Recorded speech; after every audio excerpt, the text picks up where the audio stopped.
Instead of just taking meds and waiting for results, why don't you switch over to healing process? Why don't you queue onto the healing lane and see all these things fall into place? Hi guys, welcome back to the channel. My name is Jane. I hope you're all doing fine. Okay, in my last video we spoke about the symptoms of hyperthyroidism. I want to say that I want us to take this in one step at a time, okay? After hyperthyroidism, we can now switch over to hypothyroidism. I want it to run in series. I don't want to do this one over to this one over this, or I will get to some point, then I will switch over to hypothyroidism so that those people will not feel left out, okay? So we talked about the things that revolve, or the issues that revolve around hyperthyroidism, and not really your thyroid issue, your thyroid gland. That thyroid issue is not really a thyroid issue.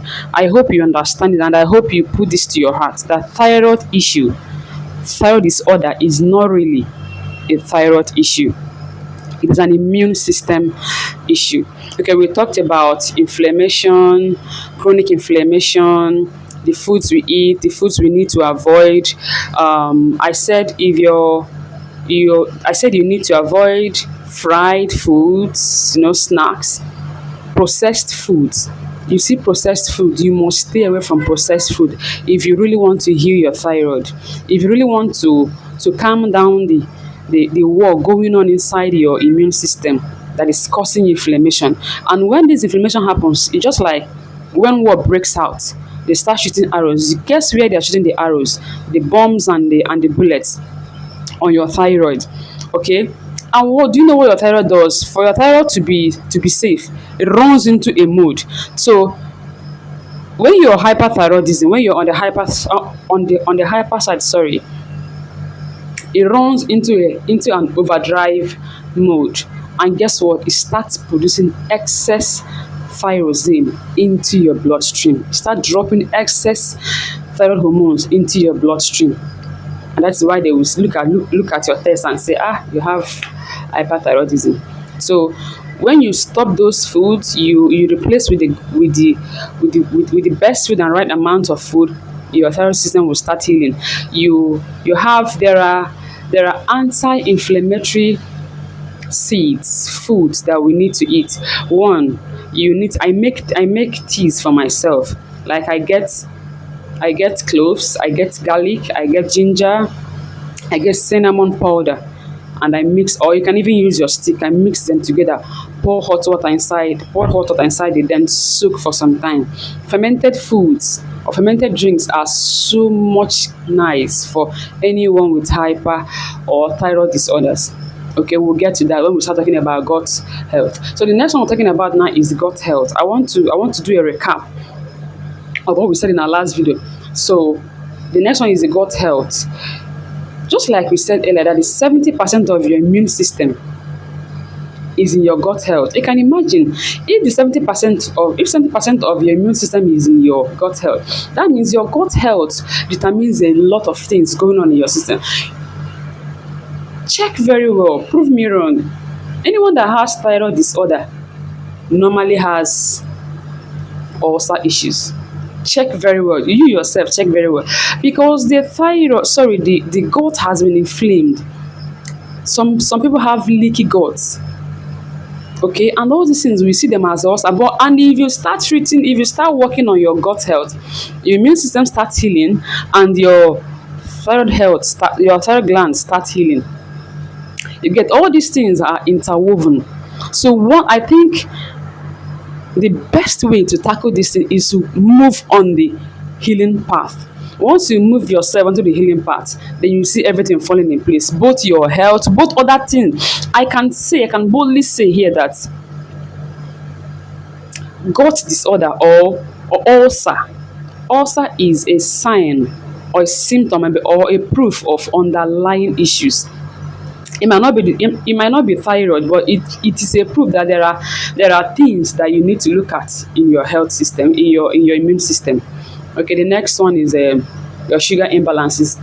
If you're having thyroid disorder, you must stay away from sugar. Sugar is your worst enemy. You must stay away from sugar, processed food, and most of the processed foods have and contain high amount of sugar. And even when you're taking your fruits, you must be careful with the kind of fruits you take, because if you don't manage your health very well, you might be resulting to or be diagnosed with hyperglycemia, and that one is a very different case, a very different issue. So you watch your sugar balances, sugar crashes, because you might end up having insulin resistance. Then the other one is stress. The amount of stress you impose on your immune system. Most times, this stress is connected to inflammation. When your system is inflamed, you become stressed. Most times, you don't even need to do anything, and you become so stressed. You wake up with puffy eyes. You wake up so tired. You do not do anything reasonable. You can't really say you did much, but you wake up so tired. I know some people are seeing this kind of things. So, going back to your gut health, because that is the engine house of what we are saying here. That is the engine house of your immune system. You need to introduce gut healthy foods like legumes, whole grains, fruits, vegetables. Now, going to vegetables, there are some vegetables you need to avoid because some of them are cruciferous vegetables, like cabbage, cauliflower, broccoli, sprouts. They contain goitrogens. There's something we call goitrogens. Goitrogens are substances that interfere with the thyroid production in your body, hereby leading to goiter. Goiter is an inflamed thyroid gland, just like you're seeing on me now, right? So this whole thing is complicated. It is complicated. If you start moving at some point, you find out that you're barricaded with some things that might even defy what you've already known. So you navigate with a lot of ease. Yes, we navigate with a lot of ease. When you get confused, you go back to your healthcare provider, you go back to your doctor or whoever that you speak to. Okay? Yes. The next thing is so next one is there are nuts also that you need to avoid. Okay, I want to say something that is not total avoidance, but moderation is the key. Whatever you're taking must be taken on a very moderated way, on a very moderated key. Like your vegetables, some of the vegetables that I mentioned that are cruciferous, like that cabbage, you can boil your cabbage. It brings down the level of goitrogen content in the cabbage, or you can eat fermented cabbage, because once it gets fermented, the goitrogens there are broken down. But you must be very careful because they must be consumed in smaller quantities. They're not like granite, cashew nut, they contain goitrogens too. Yes, they contain goitrogens too. So you need to, I wouldn't say don't eat at all, because I don't stay away from it entirely, but I eat with moderation. I eat, as in once I eat, I'll be like, okay, I ate one yesterday. I ate one today. I'm actually going to stay away from it for some days or throughout this week. You see how I do my own, because if I say don't, if you start saying don't take this, but you end up seeing that people with thyroid disorders won't be left with anything to eat. I've come to that point. Then I started asking questions and started making research. I found out that it can be taken on a moderated level. You get right? You see bread, stay away from bread, please. Even if my thyroid is going down, once I eat bread, I feel it coming up again. I feel the size again. So I think that there must be something bread is doing to the body. Bread and your thyroid health are enemies. I can beat my chest and say they are enemies. Even my thyroid is going down, it is shrinking, and I feel like I'm fine. Oh, I'm fine. I'm going to eat bread. Once I eat bread, I must see the adverse effect of that bread that I ate. So you that is starting on your journey, please be careful of how you consume bread. Start small, gradually, because I know I eat bread. I can eat bread throughout the day. You can imagine now. So you need to be principled to be able to do these things. Okay. Next one is fermented foods like yogurts, because yogurts Yogurt is a fermented drink and it helps to build healthy microbiomes, healthy bacteria in your gut health. Because once your gut becomes leaky and inflamed, the healthy microbiomes there are being affected. So in order to help and heal your gut, you need to start building all those healthy bacteria again.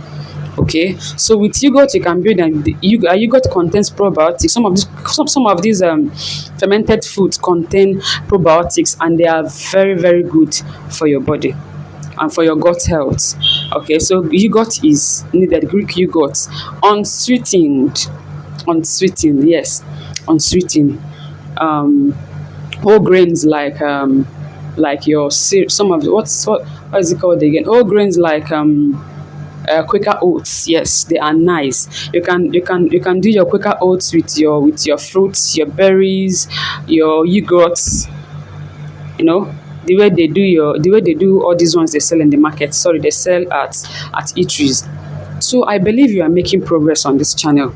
If you think there is something that I missed in my previous videos that you want me to talk about, please come the comment section and let me know. I will also list some things in the description box of this video, so that after listening to this you can still go back there and pick something. I will list the foods, I will list all the, because I don't want this video to be so long, but I want us to have a clue on what I'm trying to say, what I'm trying to portray here. So I will list them on the description box.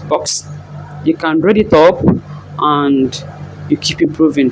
So guys, I hope you're getting value for whatever it is you're finding here. If I've not discussed what you have in mind, please drop in the comment section and let me know. Let us talk about, you can also tell me about your symptoms, you can discuss about it. There are so many things we can talk about. So while we wait for our next video, bye for now.